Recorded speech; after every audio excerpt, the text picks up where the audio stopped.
Good evening, everyone, and welcome to a Fireside Chat with Zany Mystic. I'm your host, Zany Mystic, also known as Lance White. Tonight's guest is Egan Sanders. Egan is the author of a book that I highly recommend called The Magic Box. He is also an intuitive counselor, coach, spiritual development teacher, author, and event organizer. He was born with intuitive abilities and as an empath has always been able to psychically experience the thoughts, images, and feelings of other people. As a small child, he would talk in great detail about his previous life as a shaman in the American Southwest. So let's find out more about this lifetime by welcoming him to the show now. Hi, Egan. How are you? Hi, Lance. Very good. Thank you for having me. Oh, my pleasure. I just read your book, and I absolutely loved it. It was just every wonderful bit of wisdom and magic was packed right into it. I really enjoyed it thoroughly. Thank you. I worked on it for about 12 years on and off, and it was a strange process that I went through in writing the book. But when I got down to the final edit of it, my goal really was to write something that was short, that was inspirational, but also had practical tools for reality creation and gave some good hit points. So I'm very happy with it, so thank you. Yes. In fact, to be honest with you, the ending kind of brought tears to my eyes. So that's the thing. I know when I was writing it when I first started writing it in 1996, basically what happened was I was on hiatus from my job, and I'd been reading a lot of motivational things, and I'd always been into metaphysics. And I kind of sat down and spontaneously just started to write the book. And I knew when I came to the end, and I don't want to give away the end of the book. Right. Don't do that. Surprise. That's what they always say. Wow, that ending. How did you come up with that? I just kind of made it up, but it just was very poignant. So I think I'm very proud of that too. I'd say that's divine inspiration. That's my label for it anyway. Oh yeah. I always feel like I remember reading about Jonathan Livingston Seagull, Richard Bach, his little book, which is it's similar in certain ways, and he just said, that he channeled it, and that's kind of the way I felt with this. Is that yes, I can see certain ideas that I put into it, but it's just like creativity. Certain things just come out very clear. Yeah. And that came out very clear. So I think it was divinely inspired. Well, I agree with you on that aspect of channeling. I read a lot of channeled material and as a result, I've gotten to be a little more discerning in what I accept as, mainly accurate information. And I know that for myself, in my own writing, I end up channeling stuff frequently. I just start typing, and then all of a sudden it's like the energy shifts, and I've learned that you have to get out of the way and just let that flow. And then when it's over, it's over. You can't really force it to go on longer than it does. Yeah, when you're writing or doing anything, I think that there's certain things ring true. And when I was writing The Magic Box, I tried to just keep the stuff that I felt like really felt strong, like I felt strong. But I know in the channel material, I've been reading channel material for many, many years, all of it's good. There are many different levels of awareness. I think there's many, good ways for channel material, but sometimes I'll read it and I'll say, well, it just feels like a rehash of what somebody's saying, or or some higher being is calling me their child. That doesn't, dear child, it doesn't feel very empowering. So thank you. You're the first person who has said that, and I couldn't agree with you more. As soon as I see all of this, talking down, I just feel like what we're talking to is somebody's ego. Well, it's a hierarchical structure. To me, I've gone through an interesting process because I've been teaching since 1995, and I was a student, before then for many, many years. And when I finally got to the point of beginning to teach, it was a sharing, it was a learning, and there were many more lessons for me to learn as well. And so what I find when I'm teaching something, I call it more sharing. Like I come in, I present the ideas. I don't present it as the gospel, but I say, well, this has been my experience, and then I learn from that. But there's a total equality. I believe in validating other people's realities. So to me, I don't want to invalidate something. Like even though if a channel calls me their child or something, that may be their structure, but I try to keep it where I feel like it's an empowering vibration. That's why when I was working with the Magic Box, I wanted to make it sort of have archetypes in it, have an inspirational story, but then actual practical, like a how-to guide in it, so that it would empower people, but in a profound way, but not where I'm claiming to give every little answer to everything. Yes, I like the way that you did that, and that's kind of what drew me into it. And I hope I'm not giving too much away by saying that there is a wizard in it. Yeah, he's basically... And I love wizards. It's like a wizard. It's like a teacher. I mean, he's the prototypical, teacher, and then there's like a student who grows up and over time develops. So basically it's about the spiritual path, and the brief idea of the magic box is that this boy goes to a wizard when he's a very little boy and says, he wants to manifest things. And so the wizard has a magic box, and whenever you put a wish in the box, it comes true. So as the boy gets older, he keeps on going back and asking for more things, which, as human beings, we tend to ask for more and more things. So by the end, though, after getting health and wealth and love and all these things, he asks for wisdom or enlightenment. So to me, that's really the key thing, is you can have stuff, but you also need to have wisdom and enlightenment. Yes, absolutely. And that seems to be something that this culture, and in fact most of the planet, seems to be dearly lacking in, due to the obsession with materialism and the acquisition of stuff. Well, I think we're going through a questioning period about that. It's kind of like paradoxical. On the one hand, we focus on lack all the time, with the economy and all the things that are going on, and people are suffering around the world. It's not a made-up thing. Right. I was talking to a metaphysical teacher the other day, and they're like, well, my economy is fine, and I'm okay. And I'm like, well, I understand that, and I'm happy that you're doing well, but that doesn't, it was a little bit elitist that I felt like saying, what about the balance? You can still be doing well, but have compassion for other people. Exactly. Right. So I think we're learning lessons. I mean, to me, I was thinking about this today. I was just, before our interview, I was watching a documentary about John Lennon, and he did this thing back in 1970 where it was like a love-in for peace. And for like a whole year, he was doing these events and on TV promoting peace. And I thought, and basically, so there was lots of war, and he was saying, peace, let's have peace. So I was thinking, with the thing with the bailout and the economy, I think the real message that I would like to share with other people, whether it's with my books or, even what I'm doing, my classes, is that there is abundance. There is plenty. I mean, there is plenty of energy. We can help each other, but we have to examine how we distribute those things. We have to examine, for me, real simple fix is that, if you have money, help another person. Right. I mean, it's very simple. Right. And it seems that there has to be some kind of line drawn as to what constitutes, a healthy budget. For some people that are multimillionaires, they feel poor. They literally feel impoverished in comparison with their billionaire friends who, have private jets and so on and so forth. So it's all relative, but I really like the idea of sharing, and of course, some people would say, well, that's bordering on, what is that word that they use? Socialism, that was the whole, But I think it comes down to helping others and seeing the other as oneself. Yeah, I mean, thank you for bringing that point up, because we're all interconnected. So to me, I don't think you have to take from somebody else to give to yourself. But I think the idea is that I think as a planet we're going through a lesson about what is prosperity and what is abundance, because even with a lot of the New Age people, when I'm doing my workshops, I do a workshop called Opening to Receive. I realize that, it's very fashionable now with The Secret and a lot of these other things to say, oh, we can all be millionaires and you just have to do a treasure map or you just pray for it, and not that, I mean, that can happen. Yeah. But what I found is that, if people don't have a foundational consciousness where they feel they deserve, where they can value things, where they feel good about themselves, they will not let themselves have money or abundance no matter how much is around them. Absolutely.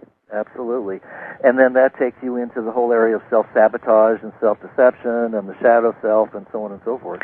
Well, it comes down to, I didn't get into it in the magic box because, it was the same thing, but actually I talk about deservability, which in the magic box is going to be a sequel which will be a follow-up. There's another character at the very end of the magic box. It's a little girl who's introduced. Yeah. And the next story is going to be about her. Oh, good. And it's going to be, and her journey, and it will be about deservability. And what basically deservability is, how we rationalize allowing ourselves to have things. So again, I know in my own life, I would be doing affirmations and prayers and things and looking at my beliefs, but at one point I came across a teaching which talked about there are basically two big blockages, if you want to call them that, to creating what you want in your life. One of them is feeling that you have the power to create your reality. Not just, maybe waiting for a deity to give you things, but thinking that, I really do create my reality, I really can manifest it. So that's one thing, building up your power. And the other thing is deservability. And the example that I was given was that, people rationalize if they deserve, like, if you're physically attractive, you deserve a good mate. If you make a certain amount of money, you deserve certain things. If you've suffered enough, this is another thing when people suffer after a while. That's right. They feel like, okay, I've suffered, now I deserve. Right. So the example that I was given was of a little baby where, when a baby's born, for the first year, it eats, it sleeps, it poops. It's not really doing much. I mean, it may be cute or not cute. Some kids, they're not always cute, but you love them anyway. And they go, I have 9 nephews and nieces, so I know this. But after the year, they get a birthday party, and we love them. They don't really do anything, but we love them. And I think that's the way God really, or the higher power, whatever you want to call it, sees us. It wants to give us good things, but we resist them. And we're working through that, I think, as a planetary system. Yeah, I have to agree with you on that one. Let's go back a little bit into some of your early recollections in this lifetime. You mentioned, I'd like to find out more about the empathy and spiritual aspects of your childhood, because you'd had some interesting experiences, didn't you? Yeah, the two things that stick out in my mind, I was always very empathic. I was feeling the feelings of other people. And I remember, I think I was like 9 years old. We were out at a restaurant. It was me, my brother, and my mother. And my brother, who was several years older than me, and my mother were getting in an argument about something. There was a lot of contention there. And, I was like a little kid. I was, I don't know, again, like 9 or something. I really wasn't paying attention. I was eating my food or whatever. And I kind of was like zoning out. I wasn't even paying attention. And all of a sudden I started to cry. And like I really started to bawl crying, and both of them looked at me and they're like, what's the matter? Are you okay? And then it was like, I felt, what it was is I almost felt like I was feeling the pain of both of them and sort of like releasing it. And then like 3 seconds later, like I was okay. It was like no big deal, and I went back to eating, and that was it. And it was a very strange, I had a lot of experiences like that. Another thing was, when I was like 4 years old, we were in Florida to see my grandparents, and we were coming home from something in an evening, and I was sitting in the back car with my grandmother, and we were just talking, and all of a sudden my voice changed.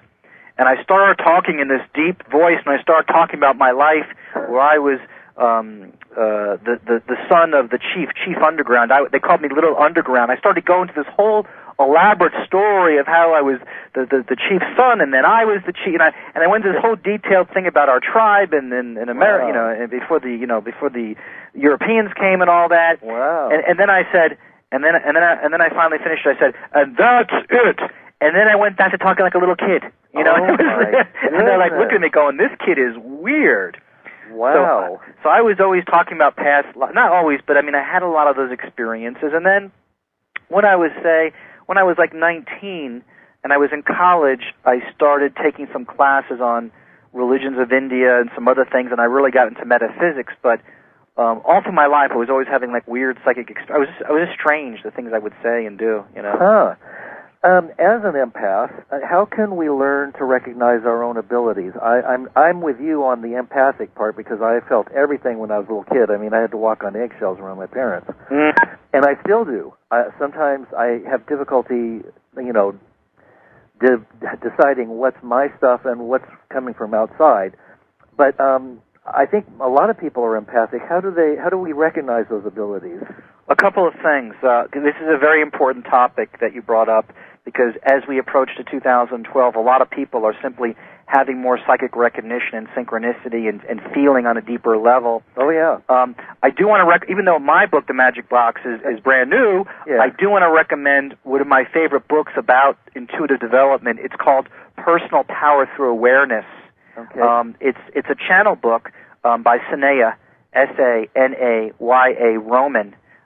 She channels a guy named Oren, and it is the little textbook that I use. Okay, Personal Power Through Awareness? Personal Power Through Awareness. The subtitle is A Guidebook for Sensitive People. Oh, wonderful, wonderful. Thank you for sharing that. Yeah, that's it's one of, Oren is, I consider one of my guides, but there's a couple of things with intuition. Now, back in the day when I first started, consciously studying it, I wanted to be psychic and I wanted, to have powers to see the future, and, I can do a little bit of that.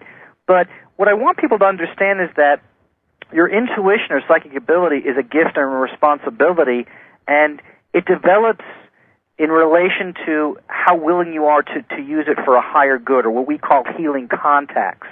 So, for example, when somebody comes to me, I get a lot of women who come to me for counseling. They're like, well, I had a bad relationship, or that, they're in some contention with a male or something. Mm-hmm. First I say, well, I can tell you what I'm picking up from this person, but are you willing to love them unconditionally? Are you willing to learn from your experiences? Are you willing to have a healing contact? So, in my own experience, the more healing and counseling work and inspirational work I wanted to do, my abilities would develop exponentially. But basically, it's all just, even though I was born with a lot of ability, you have to practice, you have to listen to your inner voice, you've got to, take action on your insights. I've seen people who are very psychically open, but they wouldn't listen to the insights, so, they just would kind of flounder. Mm-hmm. What are some of the red flags or signs that our empathic feelings are something other than our own imagination or, say, our contrived thoughts? In other words, it's an excellent question. Basically, people perceive psychic phenomena through three channels. Either they feel it, they're called feelers. Okay. They see things, like those visionary or visual, they'll get like images. Okay. Or they'll be, they'll know stuff. They'll get an idea in their mind and that's it. Okay. So you get to know kind of when you get a psychic hit. Now, there are other kind of interferences because you might have a fear about something. Mm-hmm. And that might pop up in your mind. You might think, well, that's a psychic message. That can happen. Sometimes, another tricky thing that I found is that as my intuitive abilities grew, sometimes what people were telling me and what they were actually feeling were completely different. I was at an environmental event several months back, and the organizer was very stressed out. And I was trying to set something up, and I asked for something, and she responded to me like in a very plain voice, but I felt a tremendous amount of hatred and anger at me. And so it's confusing because it's like, what's me, what's them, what am I really feeling? Yeah. And so what I would recommend for people to understand, too, is about transparency, which is knowing what your energy is, knowing what other people's energy is, but allowing yourself to be around all different types of energies and allow the negativity to flow through you. Ah, good. So the thing is, as you expand your consciousness, and we're all expanding our consciousness, you are more aware of the positive and the negative, but you need not take on the negative. So, like when I'm watching TV, and this is my gut instinct, and I know I'm right on about this. Okay. On the TV, they're all running these stories about, the economy and people are losing their jobs, and it's all, we're all going to hell in a handbasket. And I'm watching it, I'm going, yes, people are losing their jobs. We're not at 30% unemployment. We're not at 20% unemployment. Right. We're not even at 10% unemployment. Right. And instinctively, what my gut instinct says, everything's going to be fine. Yeah. We're going through some changes. Yep. It's hyperbole. It's exaggeration in terms of the media because they tend to focus on the most negative thing. Yeah, absolutely. But not to worry. So I trust that everything will actually be okay. So I can discern that. Now, if I was not that aware, I would look at the outer world and think that that's absolute. But I don't have to buy into that because I can trust my intuition. See, the final thing I'll say about it is that we have to learn to become inner-directed. If you look at the outer world, nothing, and I challenge anybody who's listening, and I debate anybody about this, nothing makes sense. It is total chaos. There is no consensus reality anymore. We're being forced to trust our own, to navigate within ourselves, and let that direct us. Absolutely. Wow, I couldn't agree with you more. In fact, Terence McKenna spoke about, he tied together the I Ching and his theory about time wave zero, that how does that work? The closer we get to 2012, he used 2012 as an end date, the greater the increase in novelty, or chaos, basically. And then the more, and he gives examples about that, and it does appear that everything seems to, at least on the surface, seems to be splintering off into different timelines. Yeah, we have. It's you know what it is. It's resonant structures. It's like if you have a guitar and you pluck a string, the next one will begin to vibrate with it. That's right. But basically, what the Maya were talking about with 2012, when they said it was a cataclysm and the end of the world, it didn't mean the end of the world. It meant the end of a reality structure. So what's happening is, a couple of things. The people who have not dealt with their belief systems are not coming from a place of love. They're going nuts. They're going crazy. The people who are still into control and manipulation and all that, that's an old paradigm. That's falling away. So those people will kind of be in their own reality bubble, as I like to call it. And then other people who are saying, we're all integrated. We have to be kind to each other and love one another. That's a different consciousness. So there is a splitting of the worlds or realities. Yeah. Also, other aspects of 2012 are timelessness, where time has less relevance. Like I'm not really good with clocks or time. Yeah. I just go by my gut instinct. Yeah. And increased psychic awareness, where people, and you can see it. First, it was the internet. Yeah. Then it was these Bluetooth, where the people have these little things in their ears. Yeah. But people are getting more psychically connected. So cell phones are really a precursor to a telepathic society. Yes. I like that. That makes sense to me. That makes sense to me. And then that also, those who are moving in that direction, which would be, I guess, all of us that are capable of tuning into that frequency, would be more aware of what each other is actually thinking and feeling and so on, like you said about the woman that had hatred. So that would preclude politicians from lying and being corrupt. Well, here's or something maybe there wouldn't even be politicians. Well, here's something very interesting, and I know you know this, but I'm going to share with the other listeners. Please do. I was watching a documentary because I like history, and I was watching about the 70s. Yeah. And one of the characters in the 70s was Anita Bryant. So Anita Bryant was an activist. We had this whole thing with the gay rights recently, which really it's so absurd that they just don't let people marry each other. But She was an activist. Yeah. Anyway, so they talked about her whole story. She'd been a singer, and then she became an activist, and she was a spokesperson for the big orange juice people and, all these things. Anyway, she was so strident. I mean, she was supposed to be a Christian, but she was so anti-gay and filled with hate that after there was, like, all this drama, she got a pie in her face, too, but I don't want to get too specific. That's okay. You can do it. After her whole debacle, what happened was she lost her promotional contract with the orange juice. She had a lot of financial problems. She went to bankruptcy twice. Yeah. I mean, she had all these problems, and it was very interesting how instead of promoting love and peace, she promoted hate, and the universe kind of, got back at her. Yeah. And another very interesting character was, his name escapes me at the current moment, but it'll come back to me. There was a guy who was the campaign manager for George W. Bush. In 2000. What happened there. And this guy was a terrible human being. I mean, he was a young guy, I think in his 30s. I can't think of his name right now. But he basically would lie. Actually, no, it wasn't for George W. Bush. It was his father. But he would take the truth and kind of create all this controversy and do all these things. And basically, what happened to him is that many years later he got a huge brain tumor because he had done like some really bad stuff, and then he found God, and then he died. But the point is that the end. what I found is fascinating is that at this time in life,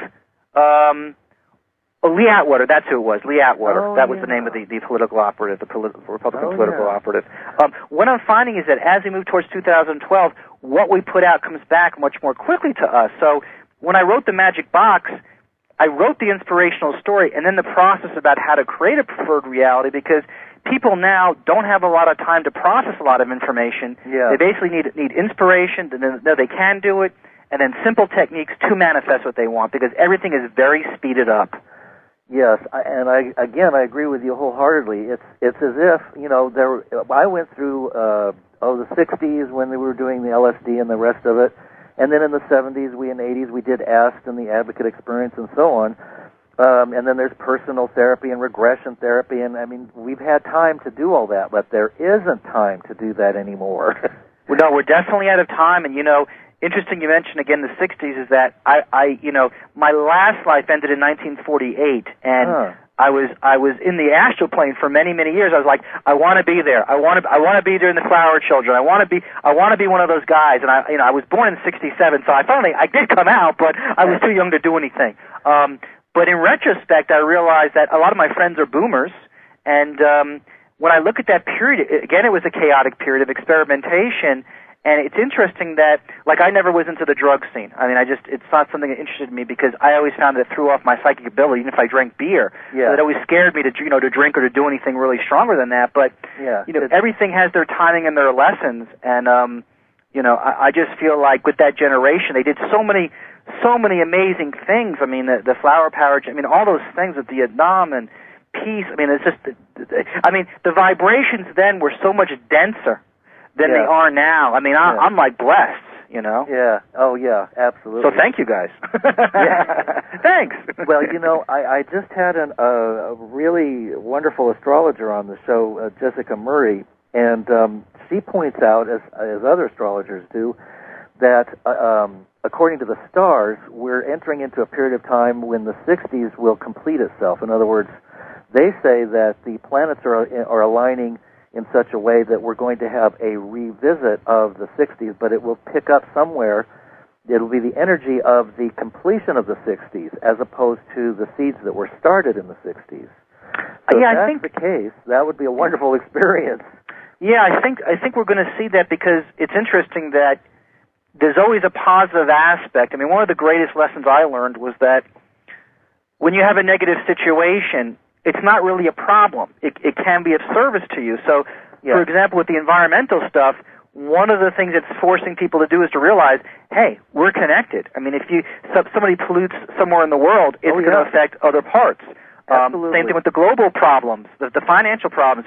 If we're not buying goods, China's hurt, and then other countries are hurt. So that is forcing people to say, whether they're metaphysical or realize, that how we're all interconnected, saying, wait, we really are interconnected. We better, approach this in a different way because what we do to somebody else really does affect us, even if it's just indirectly. Yes, yeah. So there's a lesson there. Yeah, absolutely. Another thing that comes to mind is that there's been quite a long period of control exerted over the planet. And I don't know how big you are on some of the conspiracy theories that are out. Oh no! Thank you for mentioning that. I saw that on your blog. Yeah. I got blown away a few months ago, where I was. I have cable access, and there's a couple of shows, Democracy Now, and there's a couple of there's a documentary channel, Free Speech TV, and I was just one night I turned it on. It was a documentary about 9/11, and I actually many years ago worked on Wall Street. I worked in the World Trade Center. This was back in the 80s. Goodness. I was there in '87 when the other it was Black Monday. I got laid off then. I know those guys are going through, but I turned it on. I was watching. And I was like, all right. And I think it was called 9/11 Mysteries. Yeah. And they started talking about how that the buildings collapsed, not because of the planes, but that there were explosions. And I'm like, what? So I started watching this thing, and basically what they said was that the World Trade Centers had been sold about 6 months before 9/11 to a wealthy investor. Yeah. Larry, I think it's Silverberg, I forget his name. Yeah. And that, I don't know if people know this, listeners know this, but back in the 60s, that was all like a depressed area. I mean, they wanted to renovate it. So the whole idea with the World Trade Center was they knocked everything down, they built the World Trade Centers, and that revivified the whole area. Like they had the subway station there. I mean, it was that whole mall. I don't know if people know, there was a whole mall underneath the World Trade Center. Oh, no. And it totally revivified and regenerated that whole area. Well, what happened was back in by 2000 or in the late 90s, they were losing money because the World Trade Centers, first of all, were built with asbestos. And they were going to have to spend about $1 billion to remove all the asbestos, which was a flame retardant. They were losing money on the deal. And so there was all this. So you begin to collect these facts. I'm like, oh, it's interesting. Then they showed how strong the buildings are. They were so reinforced with metal that there is no way that they should have collapsed. But then they started showing the videos of explosions. The bottom line is, and I'm not here to try to convince people because I don't want to do that, but basically it blew my mind, and I was like, wow. I was like, it was fascinating. So I think we're learning things, and there was a great book called The Shock Doctrine by Heidi, I can't think of her name right now. It's a book called The Shock Doctrine, which talks about when there's a big shock, it distracts people. So because of the 9/11 thing, then Bush came in, they could do they could do more control over the society, but you know what? It didn't work. It backfired. So because there's not a terrorist under every rock. That's right. And you know, there seems to be some of that energy lingering on that the powers that be, you know, the elite who control the world or think they control the world are probably beginning to lose some of their control. They still have most of the assets, but you can't steal somebody's spirit. And I think we're opening up to a higher consciousness. I think it's happening. I know when I volunteered on the Obama campaign, I was out there canvassing and doing all these things, and I do activism with a couple of different things, and cool. It was interesting just talking to people and interacting, and it's really influenced me quite a bit. One of the things I'm working on right now is I'm into hypermiling, and hypermiling, for the people who don't know, is when you basically use techniques to use less gas. So I basically get 50% more gas mileage. I get about 35 miles per gallon on my car, which you only get about 23 because there's certain techniques I do. So what I've been doing is I've been passing around an emailing to people. I've also printed up a copied version of it where when I go out, I put on people's windshields. Oh, good. Actually, the other day I got chased by a security guard because I went to an insurance company near where I live, and I went in the parking garage, and there was no signs. And I was just going through. I put about 50 on the parking things, and then I saw the security guard running towards me, so I started to run because I was like, I don't want to be arrested. And then I injured my leg. I'm a little bit limp today because I pulled a muscle or something. Oh, no. See, you should have intuited that event coming. but you know what happened was, though, it's funny though, Lance, is that it was funny because what happened. This is a very strange thing. I was in the underground parking lot. I was putting the things in there, so I was almost done. Then there was a car accident right on the road, like about 50 feet from me. So I pulled out to see what it was, and then something said, "Look behind you." And I looked behind me, and I could see a security guard running. So I didn't know if he was for me or the accident, but I didn't want to stick around and find out, so I got out of there. But the point is, if you take an action, now my goal is to reach 100,000 people with that email for the hypermiling techniques, because it can work on any car. Well, I want to get that from you. I'm going to email it to you. I got you. I'll email it to you. But the point is, if everybody takes one action, it can have a big impact. So when I think about the Illuminati or people controlling things, there's definitely weird stuff going on. But there are more small people than big people. And as we raise the awareness, that's why with the magic box, I feel like when I get this into people's hands, it tells them that they have power. It tells them that they can focus their mind. I mean, you have to raise their consciousness. But then again, paradoxically, some people don't want to be awakened. Some people want to be victims. So that's the big push and pull. Is there a bunch of people who say, we want to be empowered, and there's a bunch of other people who say, no, we're weak, we're powerless, our belief system is that we don't have any power, we want to blame other people. I think you're absolutely right again, and I foresee a time when that will end up being the splitting of the ways, kind of what the Hopis say is the great Y in the road. You know, one road leads one direction, one road leads another, and I think that has something to do with our soul choices prior to coming in at this time. Very good point. I mean, I know that we make agreements. We can call them soul agreements or soul choices or, you know, whatever, you know. I hate the word contract because it sounds so corporate, but. It's called soul. Well, So, and that's a very good point about reality creation. I want to bring this point up before I forget, is that to all the people who are listening, if sometimes you want to manifest something, whether it's a soulmate or money or something, and it doesn't happen in the timing that you want or doesn't happen at all, be aware that you might have contracts. You might have made agreements not to do those things. I know for myself, spiritual growth was always the most important thing. Now, I always had money. I always had what I needed when I needed to have it. I didn't, suffer too much, although there was some lean years. But my whole focus was to evolve myself as fast as I could, as much as I could. So that was the focus of my life. So if I needed something for a workshop or a meditation or a book, I had it. Relationships, I wasn't always that great at, but, I managed to get a couple of them. Yeah. Money, it wasn't that big of an important thing to me, but I actually did pretty well in that area, too. Yeah. But then as I expanded my awareness, because a lot of reality creation is expanding your awareness, to me, it's like reality creation and mindfulness. If you combine those together, you have the awareness, and then you have the power to affect your reality. And one of those aspects was realizing I had made certain agreements that had prevented me from certain things. That's a really good point. Because people sometimes wonder, myself included, why certain things are happening. I've learned to give the universe, turn things over. In other words, once you create something, you turn it over and let the universe present it in the way that it wants to. And so you have to give up your preconceived notions about how it's going to arrive.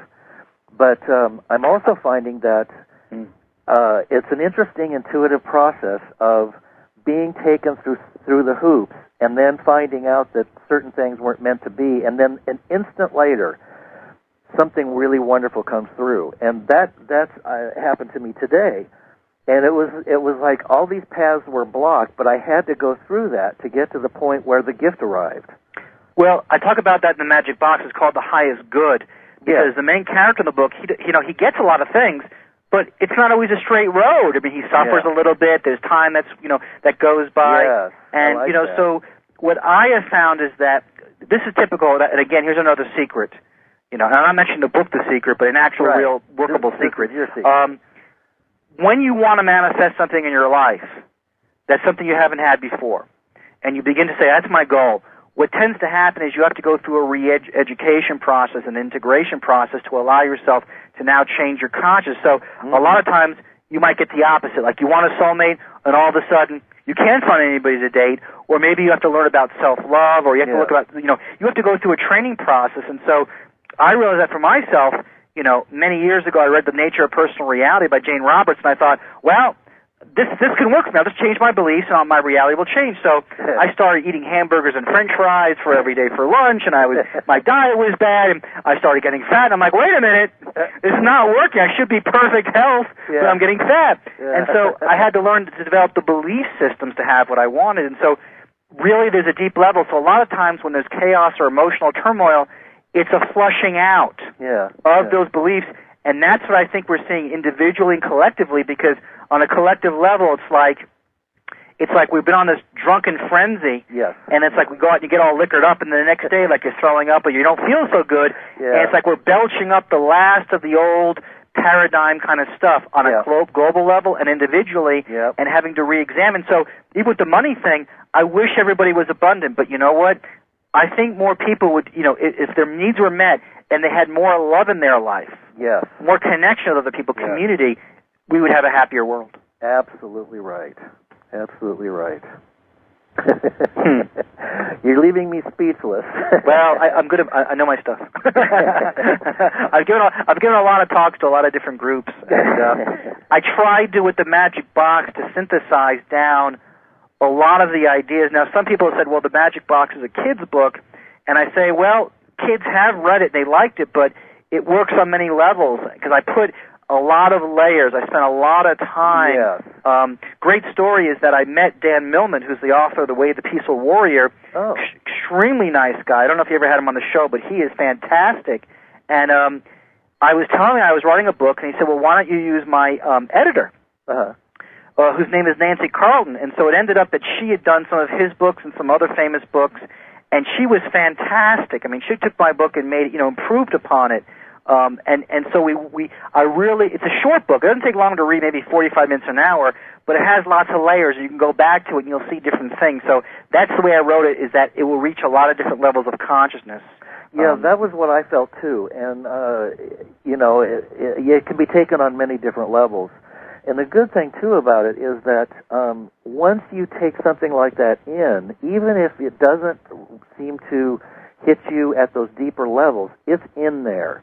It is then in your consciousness, and it works. It's like a seed that's planted, and I believe that our soul or spirit works on this stuff 24 hours a day, whether we're sleeping or awake or whatever, and it's constantly refining and tuning and taking in information, making adjustments to this life, that life, and so on and so forth. So it just has a wonderful depth and feel to it that you just have to experience for yourself.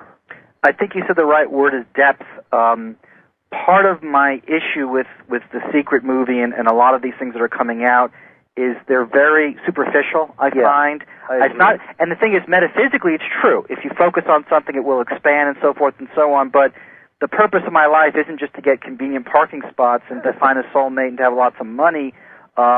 It's about mastery of our emotions, our thoughts, and I have to tell you, I've got to be honest with you too, Lance, is that the more I tried to reach enlightenment and expand my awareness, I would face my own darkness. Absolutely. And I went through a lot of dark years. It was kind of interesting with the Magic Box. I started in '96, worked on it for a couple of years, tried to send it out. Nobody really wanted to do it, so took a break.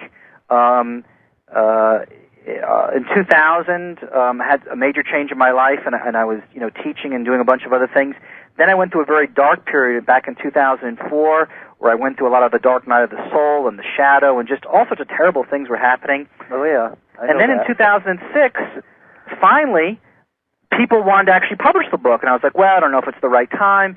And then I went through some other layers of growth, and so finally, by the time I published this thing, which, now I'm holding a copy in my hand right now, it's like, it's not that, exciting to be holding it now, but I remember a time it was like amazing, to have my own book.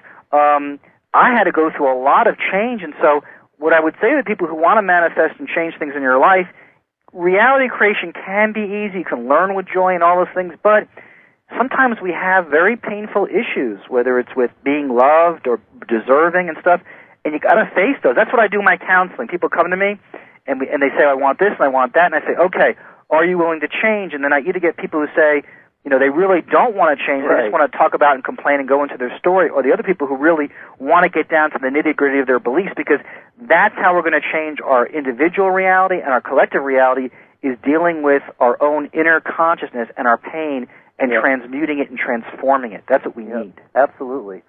And another aspect to that I picked up over the years is that it's really crucial to learn how to tell yourself the truth, how to be brutally honest with yourself, and also how to hold your integrity, keep your word, and be honest with other people. I can go into a million reasons why, but that's part of a purification process that is necessary no matter where you are on a spiritual path. It has to happen. I have a very good story. Now, I want people to realize, even though I'm an author and I do counseling, I'm still learning lessons. And about 2 weeks ago, I was shopping in a store. This is what happened. It was a supermarket. I was looking around. I parked my little shopping cart in an aisle, and for like maybe 5 seconds, I stepped across to another aisle, like a dairy case or something, to look at some other food there. Maybe I was gone 5 seconds, maybe 7. Okay, let's say 7. I turned around, and a lady was pushing my cart out of the way because my cart was blocking part of the area, and then there was another lady who was parking. Anyway, she started moving the cart. I walked up and I said, I'm sorry. I said, I can move it, no problem. And she just started shaking her head like I was like a terrible person, like I committed genocide or something. And she's like shaking her head. And then I started saying, and she kept on walking away and shaking her head like I was like I said, is it really that big of a deal? And she shot me the bird. So I was like, whoa. So at first I was upset, and I was like, whatever. And then I was thinking about it. And I went home, and I mentioned that book, the Personal Power Through Awareness book, and they have a process called Finding Your Deepest Truth. And basically, I'm not going to go through the whole process now, but basically, when somebody does something to you, you first ask yourself as a metaphysician, are they doing something to me? Right. That I'm doing to myself. So I said to myself, it's funny because the scenario was that I made a simple human error. Right. But I was like shaming myself, and I realized that sometimes I can be very judgmental or strict with myself, and if I don't do things perfectly or in a certain way, I criticize myself. So I said, isn't it interesting? So I started writing out my emotions, and when I've criticized myself, judging, not cutting myself slack, and kind of seeing from the scenario what was going on. So I did all that. And then I did a forgiveness exercise where I said I forgive myself for not cutting myself slack, and I release myself and set myself free. So I forgive myself for all these things, and then I forgave all the people who would not cut me slack and to judge me and attack me and try to shame me like this woman did. And I felt a tremendous sense of clearing, and my reality shifted. I felt like that had been a little distinction that I caught. And so that's the kind of work that I talk about. I mean, the Magic Box is good. I feel good about it. It's a good story, and it's good orientation. But if you really want to master your reality and help the planet, being a light worker isn't just hugging people and saying, I'm sending you light. It's cleaning up your own inner world, because there are many people who often tell me that they're trying to be kind to me and loving, and I don't really feel that from them. I feel that they're just telling me that. Exactly. Like, you're genuine. Like, I can feel the love from you. But there's some people who, like, I go to a metaphysical church and, like, they hug you, and it's like, I don't feel loved here. I feel like it's like a show. I'm not sure what this is. It doesn't feel authentic. Well, yes, and you're bring up a couple things. One of the things I wanted to say about your experience with this lady, you must be a Virgo like myself, because I do the same thing. But this is a mind blower. She could easily have been somebody who had an agreement at the soul level to appear at that moment and do that just for that experience, so that you could have an expansion of awareness and growth and so on and so forth. So, it's another way to shift our perception of those people that we can't stand.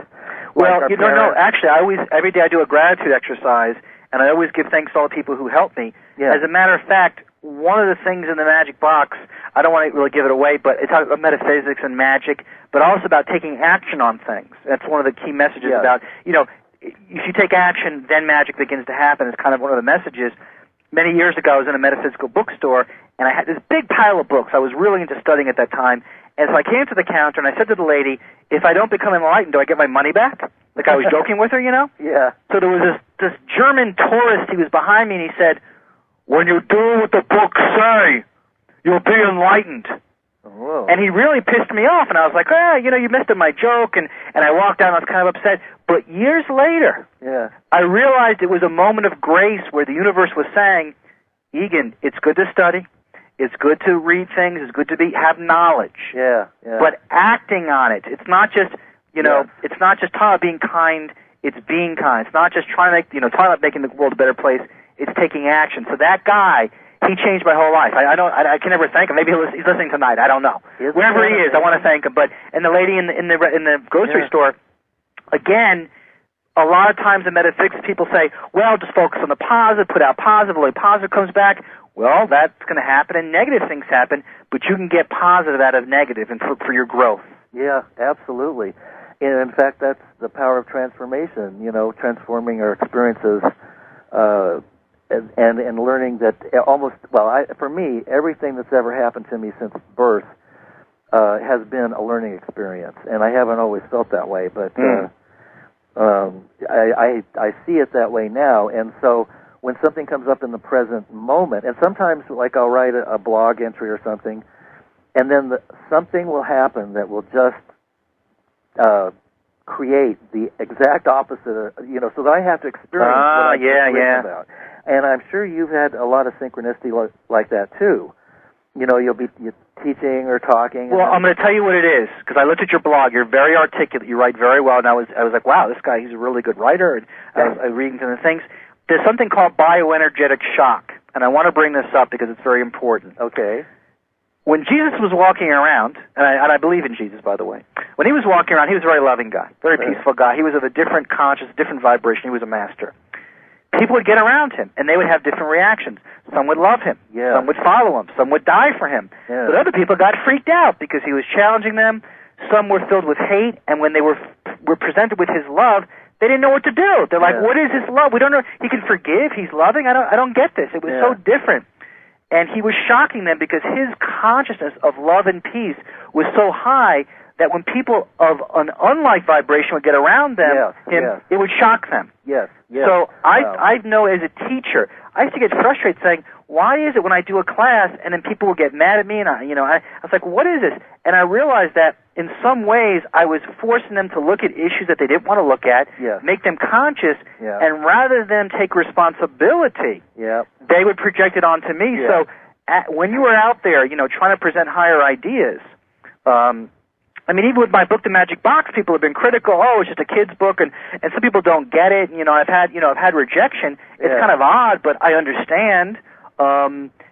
I understand that it's just bioenergetic shock because I'm trying to present a positive alternative, and if they're not in an alignment or they're judgmental or competitive or something, they have to attack. And a lot of people on the internet, especially, they're catty. They sit around. They're not writing anything, so they figure, well, if some guy writes a blog, let me attack him. Yeah, absolutely. So don't feel bad, but you write very well. Well, thank you. In fact, I'll send you a copy of my book. We'll exchange. Okay. Because I went through the whole writing process too, and I won't bore the listeners with all that right now. But I really pushed to get it out in a 9-year, which was my name works out to 9 and numerologically. Anyway, it goes on and on and on. It was all 9, so I did get it finished, and but it's like you, it's so strange. It was such a big deal at the time, and then afterwards, it's like, why was I making such a big deal out of this? Yeah. And it hasn't been my fate to have it be a bestseller. So. Well, mine's not a bestseller either, but my feeling is, we did it. We did it. But you know what's amazing though? And again, we talk about changing the world. Yeah. It's like I told you about these two people I talked, the lady in the grocery store and the other guy. Yeah. That changed me. Yeah. And then I affected a lot of people. And even with the hypermiling thing, I saw this guy who started doing the hypermiling, and the reason he's doing it is the less oil he uses, there's less pollution, but it's also a lot of our money goes overseas to countries that don't like us. That's right. I saw him on TV. I said, wow. I started doing it. I tested it out for a couple of months, found that I increased my gas mileage 50%, and now my goal is to reach 100,000 people with the email. So now I'm doing it. So I see one guy do something, and then that influences me. So if one person reads your book, yes. There's certain things that I've read. I mean, my book, The Magic Box, is dedicated to Joseph Murphy. And for those of you who don't know who Joseph Murphy was, he wrote a book called The Power of Your Subconscious Mind. He was a lovely, lovely man. He was a Science of Mind minister. I learned a lot about Christianity from him. He kind of was a Science of Mind minister, but knew a lot about the Bible. And he's a wonderful soul. And the wizard character in my book is sort of modeled on him. But he was such a loving being, Joseph Murphy, that reading his material influenced me, and that had an impact. So never doubt. I mean, even if you're out there listening and you're not a writer or on a radio show, whatever, being kind to somebody, helping somebody become more conscious, even just being happy. Yeah. And somebody else saying, wow, that person's happy. Yeah. That can have an impact. Yeah. You don't have to be a famous person to make an impact. You just have to make an impact. Absolutely right. It only takes one to change the world. Yep. And, I wanted to ask you about something. There's so many questions that I have, which I didn't get to, that I'll have to have you back. I hope you'll come back. But in regards to personal responsibility, I think one thing that I see around the way that we operate as humans is that we act as if there's no repercussion or responsibility for our actions. And quite a few of my guests have had near-death experiences, and they all talk about the same thing, that they go through a life review and that they see they actually experience everything that they've done to other people, negative and positive, and the implications all the way down, how that impacts the whole planet, the universe.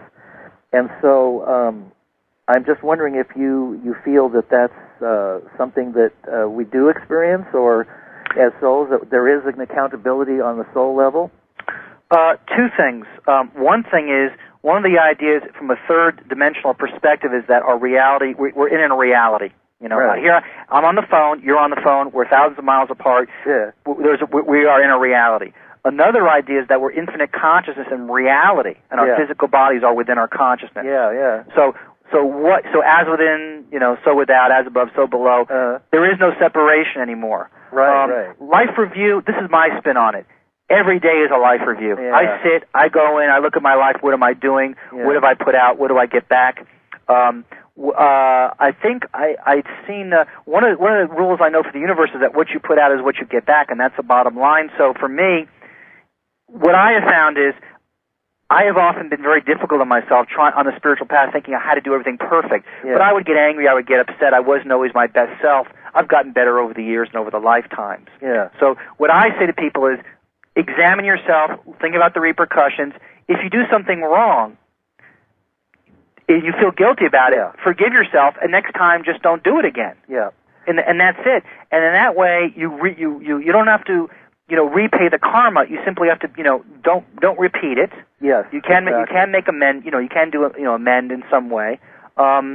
But I find that every day I have to examine what I'm doing. Like with the woman who was rude to me. Yeah. I was grateful. I could have yelled at her. I could have gotten into a whole fight with her. Yeah. But I said that wouldn't. I said, how can I be more loving? So my approach is I try to be very loving and forgiving with other people, but I still stick up for myself. Yeah. But also to learn my lessons. So I think we can approach this, clearing up of our karma and improving our consciousness in many different ways, but we have to let go of the guilt, because I used to beat myself up mercilessly if I allowed myself to have human emotions or get angry. Yeah. And I remember finally one time I was in a very difficult relationship, and my teacher said, well, you got to release the anger. So I went home, I beat the hell out of my bed, like whipped it with like a belt or something. Yeah. I had an aching back for a couple of days and realized that I had all this anger at this woman.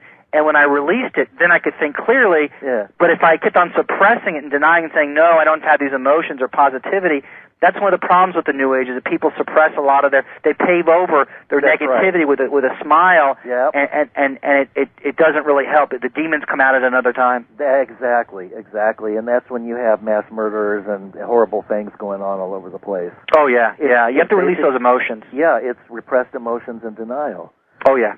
So yeah, I like that. That's a really interesting answer. I do agree with that too. I've tried every type of spiritual process, and I just remember when I was beating that bed, that was probably one of the best ones. I was like whipping and going, and you did this and you did that, and it was funny because while I was whipping the bed and mentally yelling at this woman, she just looked like in the visualization. She said, "I don't know what I'm doing," and in that moment, I realized she was unconscious. Yes.